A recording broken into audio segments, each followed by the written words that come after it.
எல்லாருமே வண்டி போகும்போது உள்ள இருக்கவங்களுக்கு தான் வேண்டுவாங்களே தவிர ஓட்டுற எங்களுக்கு யாரும் வேண்ட மாட்டாங்க. ஆம்புலன்ஸ்ல டிராபிக்ல போறோம்னு பாத்தீங்கன்னா நாங்க போனா 120 140 தான். இப்போ சிட்டிக்குள்ளே நாங்க மேக்ஸிமம் 100 120 தான் டச் பண்ணுவோம். அப்ப நாங்க போகும்போது எங்களோட வண்டியோட சைரன் சவுண்ட் கேட்கும்போது மேக்ஸிமம் ஒரு 1 கிலோமீட்டர் வித்தின் 1.5 கிலோமீட்டருக்குள்ள எங்களோட சைரன் சவுண்ட் ரீச் ஆகும். மேக்ஸிமம் நீங்க லெஃப்ட் சைட்ல எங்களுக்கு நீங்க வழி கொடுத்தாலே எங்களுக்கு போதும். நீங்க ஓரமா போனாலே ஒரு பட்சத்துல நாங்க வாட்டுக்கு அதை கரெக்ட் பண்ணி நாங்க போயிட்டே இருப்போம். 108 இல்ல அப்படின்னு சொல்லி ஒருத்தவங்க கூப்பிட்டாங்கன்னா அவங்களுக்கு நாங்க ஃப்ரீயா பண்ணி கொடுப்போம். லாபம் வருதோ இல்லையோ நம்ம லாபத்தை எதிர்பார்த்து நாங்க எதுவுமே பண்றது இல்லைங்கண்ணா. எப்படி சொல்றதுன்னா ஒரு மக்களுக்கான ஒரு சேவையா தான் நாங்க பண்றோம். ஹாஸ்பிட்டல்ல இருக்க எல்லா ஃபெசிலிட்டிஸுமே இந்த ஒரு ஆம்புலன்ஸ்ல இருக்குங்க.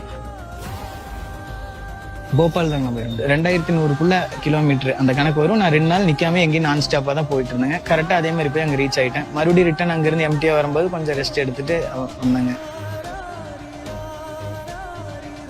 டாக்டர் ஸ்ரீவர்மா ஆயுள் தரும் ஆயுர்வேதா அறுவை சிகிச்சை இல்லா குணம் ஆயுள் கால நிவாரணம்.